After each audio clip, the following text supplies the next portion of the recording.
And welcome to This Week in Hospitality Marketing, the live show number 431. It's hard to believe we're actually getting middle of November of 2023. How fast things seem to happen towards the end of the year. Actually, this entire year, in all aspects, goes faster. And I guess apparently as you get older, time actually seems to do travel faster. It's time to go out to the ISS and slow things down, right? Anyways, thank you so much for joining us. If you're watching us on Facebook, on the multiple pages that we represent ourselves on for associations and other companies and organizations that are generous enough to share our broadcast on their pages, thank you so much. If you're watching us on same said YouTube channels, plus more diversity of people that actually offer us there, thank you for watching us there. If you're watching us on X, formerly Twitter, live, thank you. LinkedIn, it's only on my profile, so I hope all goes well, that you know me well enough to follow my LinkedIn for the live show. If you're on Twitch, you can watch us on your gaming console because we actually broadcast there. And for those that watch us on TV, yes, our TV channel, the Hospitality Channel, you can catch it on Roku TV, Google TV, Amazon TV, Apple TV, also smart TVs like LG and Samsung. Just look for the Hospitality Channel, the live show. This one is always on the free side of that. Welcome. Topic today is kind of a bringing together some things. We're in that wonderful time of year where a lot of associations, a lot of organizations, this is their last hard push. Focusrite's coming up. HSMEI, I think, just finished their Curate program. We're in the middle of the Curate program. A lot of organizations are doing their end of the year prognostications for 2024, year review. And of course, given the formats of the conferences and so forth, either a critical look at what were the influencing things of this year, or what will be the influencing things of next year. AI, of course, is a dominant conversation with that and the constant transitions of AI and its usages, just the most recent one being that the newest iteration with the latest data being now used, made available to public, plus also the retention of previous queries and questions and prompt requests is creating something very interesting. I was trying to describe to somebody the perspective I have of AI. It's like getting a wild animal as a pet. When they're little and cuddly and you're in control of the relationship, it's a wonderful thing. Then as they get larger and they can begin to hurt you, it turns into a mutual thing. And then eventually they realm into the world where they are able to uncontrollably affect your life in a bad way. And it turns dangerous to be around them. I kind of equate AI to that perspective. We are in the cuddly phase right now. And very quickly, we're going to get into the peered kind of, they can hurt us if we're not careful phase. And then afterwards goes into danger zone, I guess. And which always gives me a temperament as to the embracement of AI in many terms, which brings us to our topic. This is a long introduction to our topic today, but you'll see why when I say it, which is artificial hype versus actual reality. Now, what I wanted to craft is that I find it humorous, probably in an odd way, that the people that have the most vocal opinions of AI are the ones least using it themselves. It's not that they don't have team members or people in the organization that are feeding them what they're doing with it, but they themselves aren't the users. So it's very easy to have an opinion. I can have an opinion about what it's like to fly a F-18 Hornet fighter jet.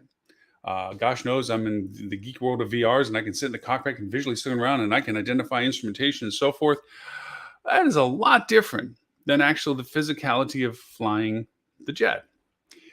I kind of see people with opinions about AI that they themselves don't use it themselves in that same category. They can see the things and they understand the concepts and they understand what they're looking at, but they aren't really in the trench working with it to understand the concerns and or issues with it. They tend to glaze over the parts that are unknown, as we as humans do, and say, I don't know exactly the answer to that question, whether this is yes or a no. So I'm assuming that it probably lends to this. And they make an opinion and then they keep that as a factual part of themselves. Like, well, I know when I do this, that I always thought it was this and it does this. That's not reality. The reality is that it doesn't work that way. The reality when you use AI is when you ask a query or prompt, it is looking for literally the next word after the word it just gave you. And it's based on a lot of things, but it's there to give you an answer. And as we've admonished many times before, and as you hear in the industry, for those that are aware of the things to be concerned about, authenticity, truth, and accuracy are not a part of the algorithm that's associated with the cognitive creation, the generative creation of a prompt's reply. It'll make stuff up. And we have plenty of examples that are being pointed in the news when people talk about AI, about legal briefs that were made up with fictitious legal settlements in a draft for lawyers that get themselves in trouble. And I think they end up getting disbarred because of it. But the reality is that we are learning how best to use AI, and those people that are using it are the best to talk about it. I don't even put myself into that category. I use it. I use it in certain ways, but the ways I use it most is I use the production function of another person to then use what they created to use AI. Every time I try to directly use AI and create spreadsheets that have prompt sequences, progressive prompt sequences, definitions of data that are used in the prompt sequences, I create simplistic things in my old man sense. Back when there used to be a school class on shop, I may have started wanting to make a birdhouse in shop, but ended up making an ashtray. Because even though I had great ideas of what I wanted the AI to do, the nuance of making the AI do what I would want particularly is elusive. It takes good skills. It takes working knowledge. Just generating prompts is great for single action answers. If this, then, boom, boom. I ask a question, it's clear enough for a singular answer. That's not the real value proposition of AI. AI is really about progressive use of generative AI, long language form, in the sense of the translation of how you say things to how the machine learning understands using it. And from that, you have this string. So you get to ask a much more advanced question because the string of prompts takes what you've said, uses it in conditional formatting progressively to get to the answer that's most relevant to what you asked. That string of prompt creation is the nuts and bolts, ditch digging, fingers on the keyboard people. They're not standing on stage talking about this. Very few of them are, I should say. They're the ones actually doing it. The people who are standing on stage and talking about AI aren't. They're the recipients of the efforts. And that comes, again, with a lot of assumptive perceptions as to AI. Why do I bring all this up in the context of artificial hype versus actual reality? Because we're beginning to use AI in a way that creates issues of, is it real or is it Memorex? Again, an older person's reference of the anyway. The idea was that the audio was so clear on the recording, it sounded like it was original or real. And we're finding that there is now beginning to have a growing perception from society of reviewing content with that as a filtered condition, meaning as they read something, in the back of the mind or in the forefront, they're looking at it, is this really somebody saying this, or is this a generated piece of content? Because we have seen a large influx of use of artificial intelligence content. And to our point, we've talked about it on the show. We've talked about it as tool uses. We've shared tools on our podcast about it, how to functionally use this, but always with the caveat that we're monitoring it and stylizing it to our own voice and to content that we know is truthful and accurate. Unfortunately, that guideline is not shared by everybody. All too often, I'm seeing a tremendous amount of BS content, not real, not relative, and certainly not fact-checked. And I'm seeing a lot of it in social now. I'm seeing a lot of it in content posting for websites. To go back a little bit as to what I'm referencing to, when we would have, say, for instance, an event in our destination market for our hotel, all good marketing requires that there's content related to the advertisement. So we would want to create a page associated with that particular event, highlighting information that was useful to anybody thinking of going to that event and hence by staying at our hotel to do so. That takes time. It takes integration of several people. Your web developer may be external, not internal for you. So that means you have to give them enough lead time to give them content that they need to make a page. They need to create it into the navigation of the website so people can find it if that's what your strategy is for. Then they have to use a formatted page type to do this, which hopefully they've already pre-created the template for from when they made your website. They take the content you've given them, and then they have to go through a process of putting it onto the website. That's their function. In between those two is you have an SEO specialist, which is somebody that takes the content that you have written and optimizes to make sure you use the correct phrasing and referencing and potentially deep links and headline tags, H1s and H2s and so forth, anchor texts and so forth, so that the content has the highest value of discoverability for search engines and still conveys to the user the most optimal way of presenting the content, that balancing act between the two. But before them, you have the person that actually has to write the content. And that usually is internal, but perhaps it's your third-party agency that you go to and say, this XYZ event, we want to create an ad campaign for. So we're asking you to do that. And we also need the page for the content that the ad campaign will be pointing to as well. So now you have somebody that has to write about the event. They have to do the research. Is there a link for parking? Is there a link for tickets? Is there a map that you can go to? Is there a list of shows? Is there an authority website that would be usefully and helpful to it? And then from that, you have to create the ads that use the same terms, the same information references, so that when the ad pops up, when people click on it, it's as relevant to the content they're going to as possible, right down to the same type of words you're using and references you're using. And of course, that also means, if you were to go back up farther, for that to be an active campaign, you had to have created original organic content on social talking about the event to draw traffic, so that when you present an offer about staying at the hotel for the event, people have already warmed up to the relationship between your hotel and that event. So it goes back quite a far ways. Here, there are now tools that help with that entire process. We've talked about them on the podcast, but let's talk about the simplest ones first. Content generation. You can go to tools that we've talked about on the podcast that will go out and you say, I want to write a blog or I want to write a Facebook post about the XYZ event.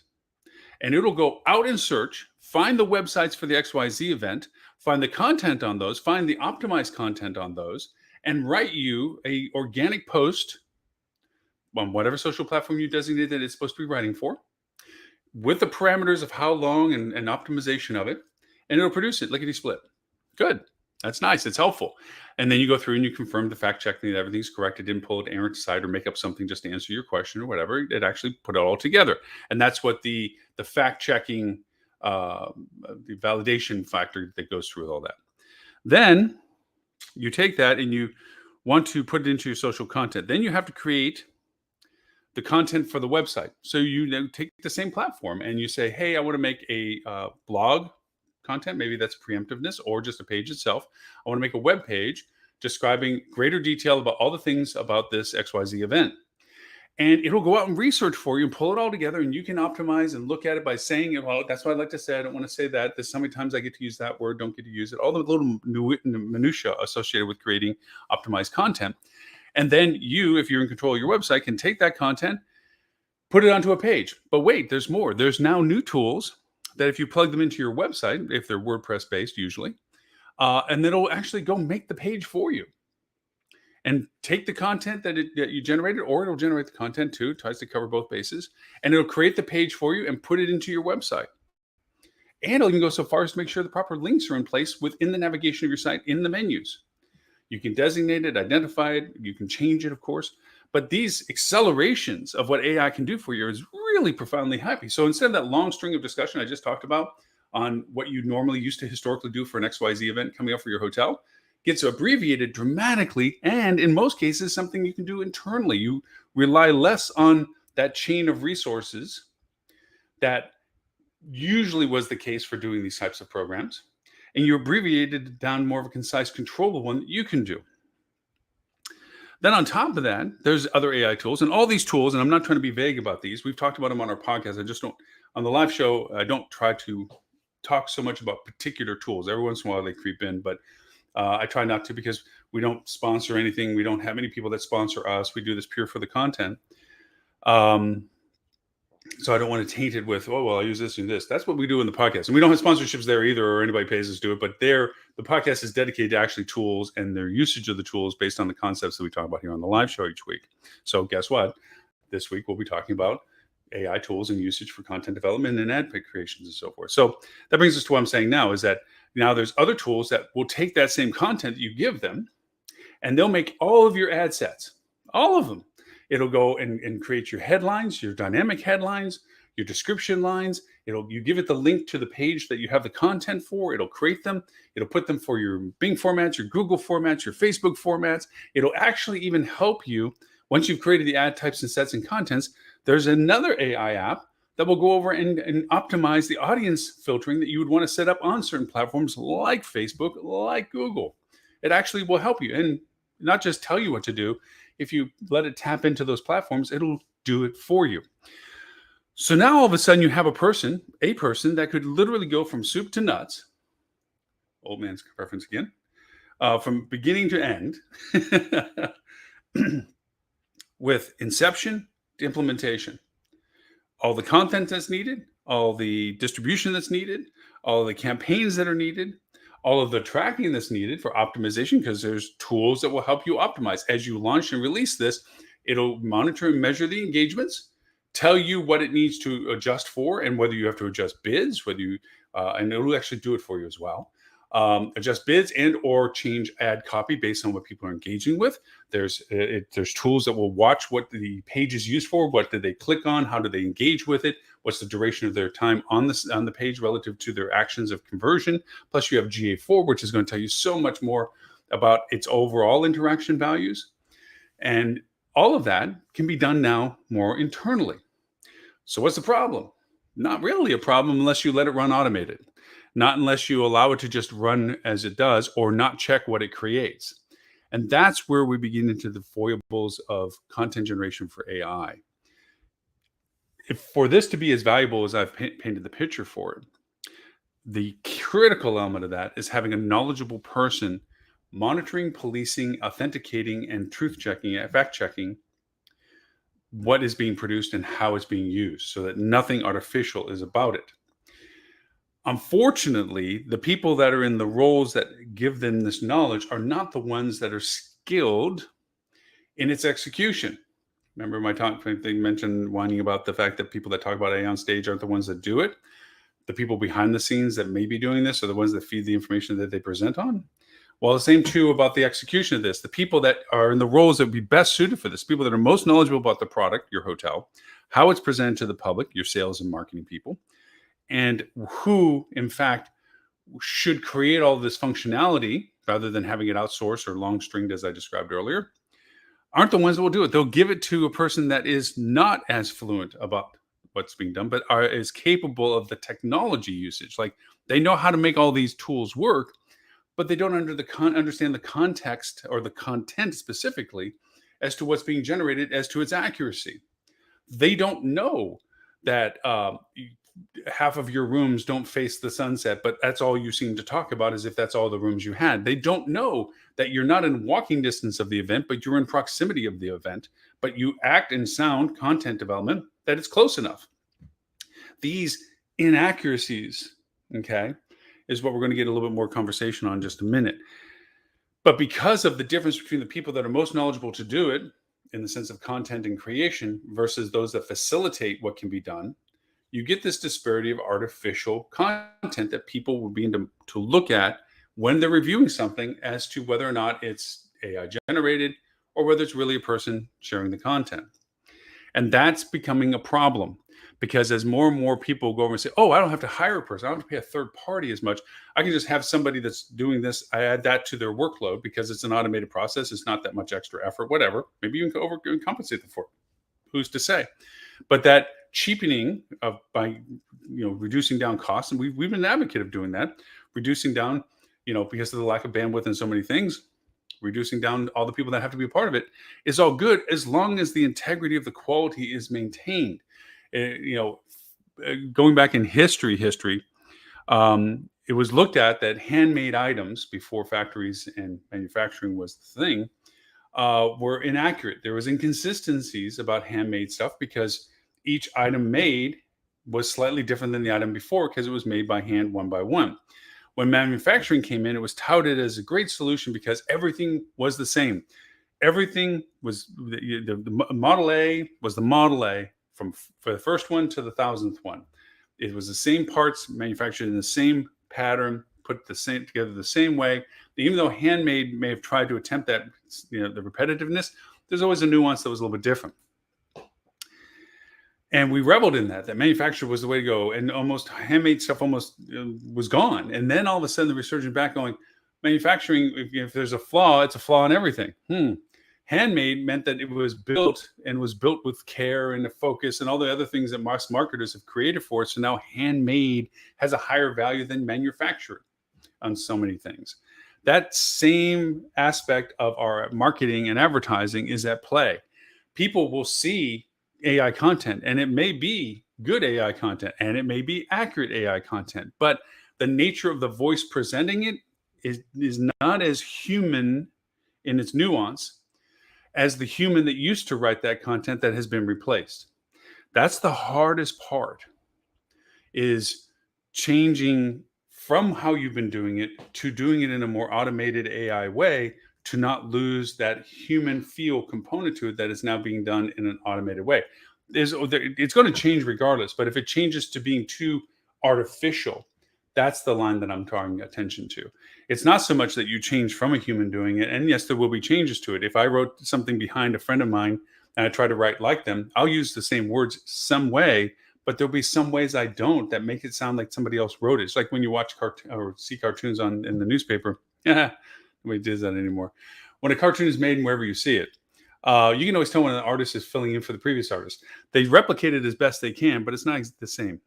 When somebody takes over as a guest host or as a guest writer for a person's article, you can tell the different writing tone, the nuance of it, the words, the way the words are put together, how long of a sentence they make, where they put their commas.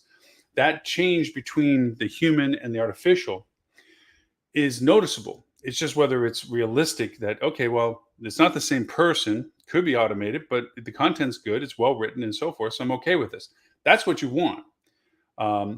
The scary part of all this is that as we begin to use more and more of these platforms, we're recreating an issue we used to have before. And that was the flood of reviews and responses to reviews and the generation of those. It used to be news a few years ago, the expose of hiring people to give you artificially good reviews. That you can go to a platform, Fiverr, and pay X dollars to have somebody write you 1,000 good reviews from what looked like a variety of people when they're all bots. Generated accounts that had no depth, nobody behind them. They were just used so they'd have all individual IDs, and they were used to generate a lot of artificial reviews. And that was vetted for a long time. It's still a persistent issue of artificial reviews, artificial responses, and so forth. Actually, artificial responses is relatively new because we didn't have that luxury of being able to auto reply to things. We now do. There's apps, AI apps, that will give you a wonderful context so you don't sound repetitive. It went to fix a problem, but created one by doing it. To fix the problem of when I was writing reviews back all the time for people, you want to acknowledge when people say good things to you in their reviews of you. Unfortunately, I found that I was, to be time saving, would find myself cutting and pasting a lot of the same stuff. Thank you, Lauren, for your positive and kind words. We appreciate your time with us and appreciate your business, or whatever I used to say. And you're sitting there going, oh my gosh. So when somebody looks at my reviews and they see that I do reply to the good people and the negative ones, it sounds like I'm just cutting and pasting, which is what I was doing. So now there's apps that help you read the content that was given to you, picture highlights out of it that you want to refer to, and it'll generate a response that seems more genuinely directed to that specific positive review. It's helpful, but if you do it without checking it, it can also sound very fake. It does the same as if I was cutting and pasting. It's like, you really didn't take time to answer them. You took the time to make a response so that somebody like me would see it, but it's just a cut and paste.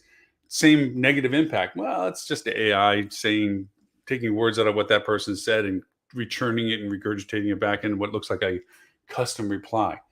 You don't want the same impact for that. So we've created a new problem with the solution of an old problem. Usually the case. Was it Tim Peter says that, and he doesn't take credit for this, but we give him credit for it. When the ship was created, so too was the shipwreck. Um, that's what happened with something like that. Now, artificial content creation has its own life of issues. As I mentioned before, by creating it, you have to make sure that sounds as genuine and as what you would say had you written it directly yourself without any support. But also, more importantly, it has to be truthful. Like we said, with AI, the part that gets glazed over by those that present about their opinions of AI is that AI is a function of literally generative AI. Word written is the next thing, is the next word written. It doesn't conceptualize the entire AI concept and then itemize out how it represents it. It literally writes towards it as it uses the words it's writing. Generative, not cognitive. Graphics. Anyways, the idea is don't get caught up in this flood of, I mean, it's disheartening. I was going to say nauseating. It's disheartening to see large organizations start gurgling out data that they're not an authority on, but try to act like they are because they're buzzworthy topics of AI generated content related to that topic. They literally went into an AI platform, said to write an article about XYZ or ABC, since we use XYZ for the hotel event, ABC, and it generated an article and then they pumped it on out. And look at this, our experts are talking about this. No, it's an AI that gen piece of content that you wanted to get credit that you were talking. It's just a traffic hook, bait hook. That's all it is. It's like a buzzword. It's a bait post. Those are the kind of things that I see so much of very large organizations that are generating this kind of content. I'm very surprised that this is a cheapening of what they should be by thinking that they just flood the market with an opinion and expert advice because they're riding on the laurels of their organization. It really diminishes their value because it shows how immature their marketing strategy is. So the idea of using artificial intelligence content is good under certain guidelines and conditions. Kind of like I was talking about taking an exotic pet as exotic animal as a pet, soft and cuddly, in control of the situation. It's wonderful. As they get bigger and they turn into a threat that they can potentially harm you, but it's more of a peer-peer relationship, it's uncomfortable. Then it gets to the point where they are superior in the sense they can hurt you at will and you can't do anything about it. Then it turns dangerous. We're in the early cuddly phases of this stuff. And for that reason, we need to make sure that we put fences around the next transition, which is it can be damaging to us if we allow it to get beyond our control. And that's where a lot of these organizations, in their whole heart and abandonment of people monitoring these things and their embracing of these automations associated with AI and its content generation, in particular for our discussion today, is going to run into problems. Because as I'm seeing, we're already seeing large organizations doing this, producing content, just fountains and mountains and rivers and flows and oceans of content that sound and look and have some value in the sense of that aggregated data, but absolutely no heart, purpose, personality, voice, or perspective of the company. Just mountains of, we are so knowledgeable about so many things, even though it's not us spouting this out. It's just a funnel. I'm taking something else and I'm shoving it over here and saying it's mine. That's what I see a lot of companies and things doing. I see a lot of marketing like that. Strangely, I'm making a prognostication, since most of these conferences I was mentioning about this time of year are doing the very same thing. I think this will be our last holiday season that we do not see a flood of variable holiday ads related to content landing locations. What I mean by that is we have our traditional pre-Black Friday offers. I just saw on the morning show that 63% of all holiday purchases this year, which will be, I think, around $837 ahead of their forecast this year, will be done online. And so because of that, you're going to get a tremendous amount of online authoritative content, because people, marketing wise, know we used to just try to be in front of the people when they're at that ZMOT, that moment of transaction. And we realized it's better to try to engage with them earlier up that funnel, maybe in their education phase, or even if we want to have enough money of opportunity in the discovery phase. Well, the cheap way to be in the discovery phase is not through advertisement, which has been prohibitive for most people, but in content generation. The more you can be out front for people to discover just content that you've provided, the more aware of you they are, because you're the one that provided that content. Think of the Google answer boxes and so forth. If you can be in that space about a variety of stuff, which is why you see the flood of content. You're seeing people put the content there because that gets them in that part where they're not selling you something. That's their intent and final intent. But right at the moment, they're trying to put content in your way to make you aware of them. And do the same thing. The issue is the oversaturation of the content reduces its authority and its viability of value. If I see, it's kind of like retargeting ads.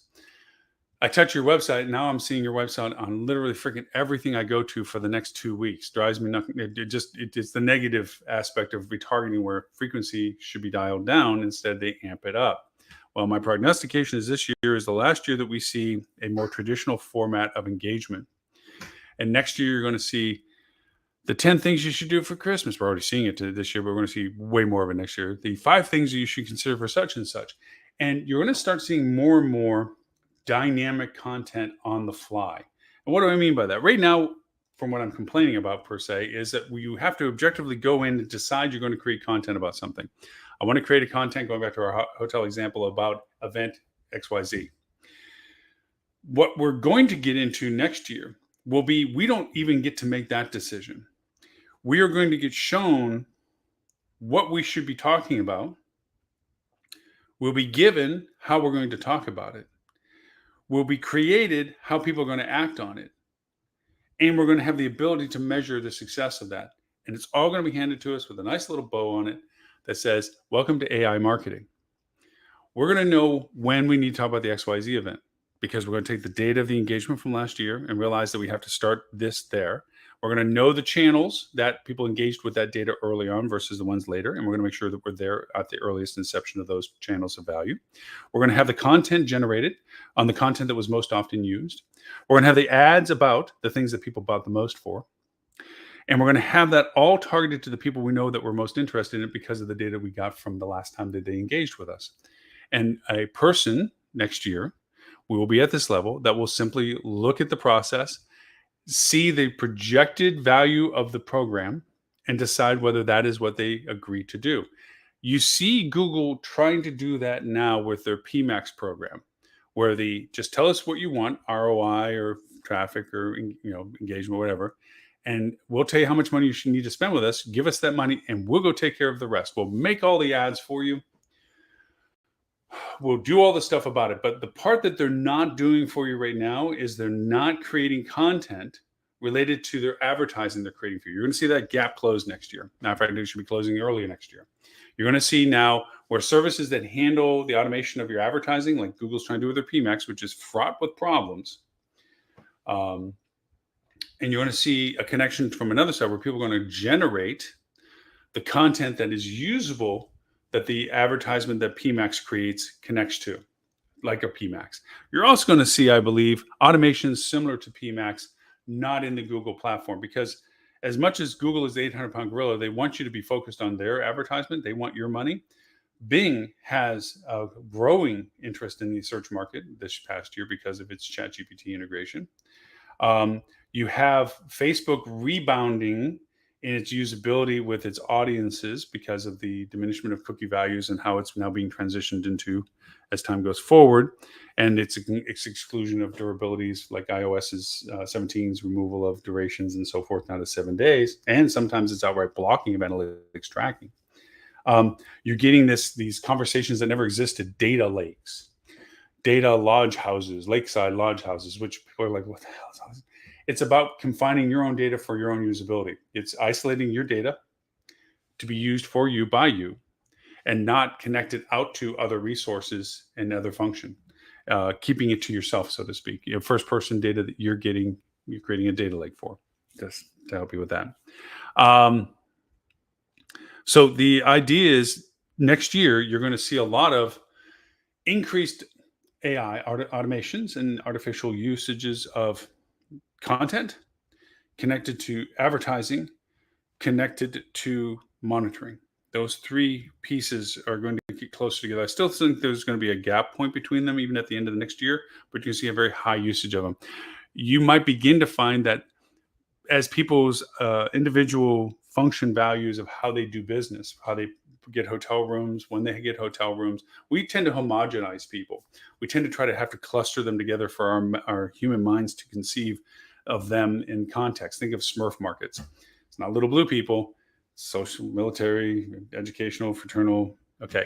The idea is religious, sorry, is that AI has the ability to look at the individuality of people. So me as a user, maybe I'm one of those people that do most of my heavy shopping for Christmas during um, Prime Day in August or Walmart promotion day or whatever.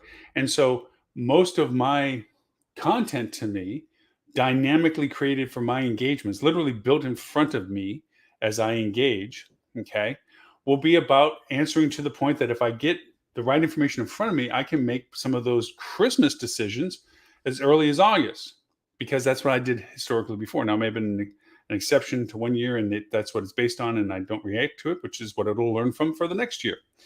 But the idea that dynamic content and ads will now, rather than being pre-structured, be built with a purpose in mind and allow it to be built in front of the engagement that it creates.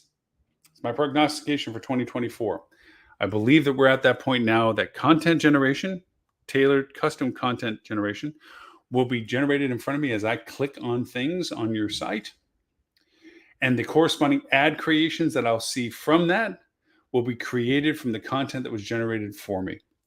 Mark me down on the November 10th live show 431. That's my forecast for 2024.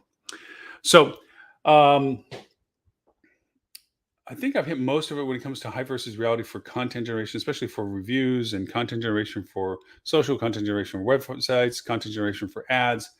But what I also want to touch on for AI is fake correlations of data. It's looking for, based on outlines that you've identified in your prompts, is an answer to your question. And what that means is, even if it's not a correlation that is valuable or data that is usable for what it's being asked, it might refer to it enough to think that that's the answer because it doesn't know about the accuracy of it. It just knows the value of it. And so when I think of this, I think of back in the day when I was really messing with some raw data, and when Watson came out, when IBM Watson was a thing, and we had a chance to play with it. And so we had a guy that was a graduate that had data science. He graduated as a data scientist, and really neat kid, really, and no experience with hospitality. And so I fed him a bunch of data that we had from a client related to their operations. And he came back in after, I don't know, half hour. So he says, Lauren, I got my first really big correlation. And that was the longer people stay, the more money we make. You're right. Thank you, Captain Obvious. That makes sense. Data on its own is valuable as long as you understand what the data is showing you. By the same token, ask the wrong question, get the wrong answer. If you try to construct data or ask a question about the data that doesn't have a relevant factor that is usable, it'll find the relevancy of the data that it can use to give you an answer.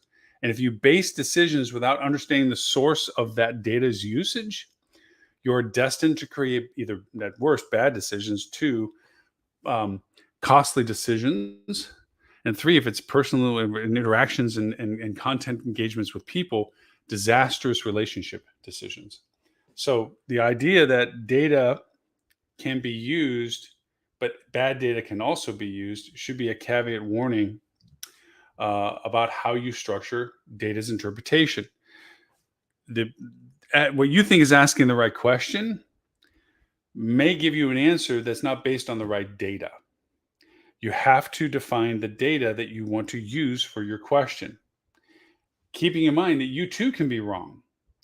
If you approach questions just the idea that I know the data is there, and if I took enough time, I could use the data that I want, but I want to get a faster answer, that's a nice start. Then there's data sources you're looking at. There's just too much data and no way to look at it, kind of like a paralysis of choice. So I need to first identify the data in a way that then I can identify how I want to use it. That's another great usage of AI.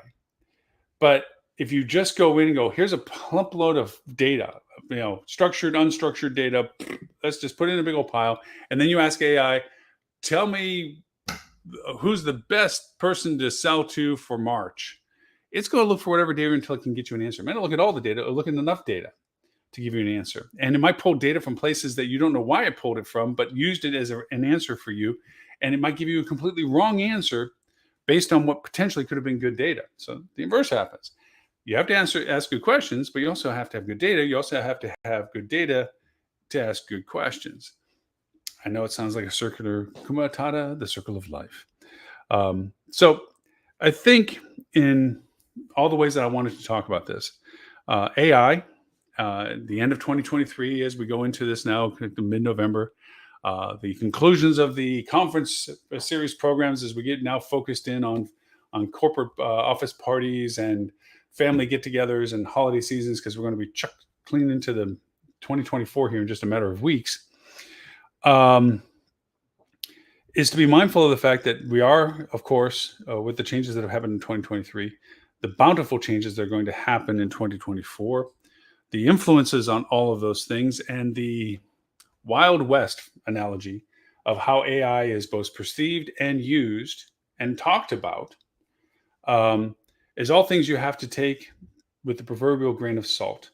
Understand that the more you can identify what you're asking, the more you can identify the data that you're using, the more qualified, truthful, and accurate the answer you're going to be getting.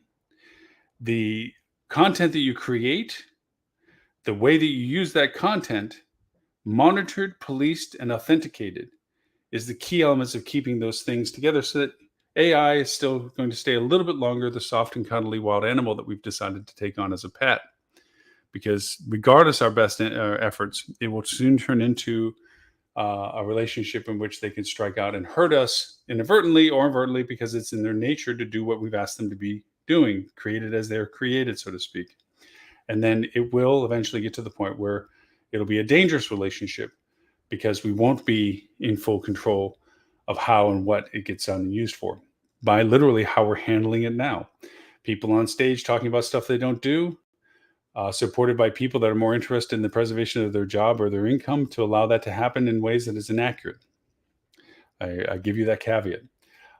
So I love your feedback. By all means, please get back with me for any response to this show, our podcast. You can watch any of our podcast and live shows in perpetual I Love Lucy reruns on our hospitalitychannel.tv website. If you want to watch us on TV or get to all the additional content behind the pay gateway, we're like Netflix or Hulu in that sense. A lot of hospitality industry content. This isn't a consumer-based television channel. It's an industry-based television channel. We have lots of fun content about products and methodologies and so forth. That's the Hospitality Channel. You can get it on your Roku TV, Amazon TV, Apple TV, Google TV, any smart TV. Just look for the Hospitality Channel. Live show is always free. But also our iOS and Android or Google Play app. Just look for the Hospitality Channel. Our app is there. TV channel is connected to that. We also have our podcast, our audio podcast. We do right after this show. We'll talk about tools and the usability of those tools. I also do a quick recap of our show here. We tend to run the podcast audibly about 20, maybe 30 minutes most. Podcast has been in existence for 17 years. It's been weekly now we're in our 10th year. And our live show, this TV show, we do weekly no matter where we are in the world. We're in our 10th year as well. We're broadcast to 209 countries. Our podcast is in 39 countries. We translate them to 11 different languages. We do recast this live show 11:30 a.m. Sydney, Australian time for our APAC friends, and 11:30 a.m. Wednesday morning, London, UK time for our European and Mideast friends. We also have our radio station. Sorry, forgot about all that. Our radio station, hospitalityradio.com is the website, but just look for Hospitality Radio. We're on 26 different internationally broadcasted radio stations with our show. We have a variety. We recast our marketing podcast. We have a revenue management podcast. We have a sales podcast. We have a meta search podcast. We have operations podcast. Lots of different podcasts from a variety of people. That's what the radio station does, is broadcast content. It's a lot of fun. You can catch that, and plus also, like I said, our podcast. It's on 39 platforms. You can catch it from iTunes, Apple, just yeah, Google Play, Stitcher, iHeartRadio, whatever. We're all there as well. So we try to be everywhere, and also on Twitch if you use your gaming console. So yeah, we try to be everywhere that we can for all of this content. We appreciate very much for any feedback that you give us. We answer each and every email at lauren@hospitalitydigitalmarketing.com for both the live show and the podcast. And of course, we have our audio feedback and audio question we do every week at hdm.news/talkback. You can answer the question we have, or you can give us your feedback audibly. If you just want to record yourself talking to us, we answer those back as well and gives us content suggestions for our show always. So my name is Lauren Gray.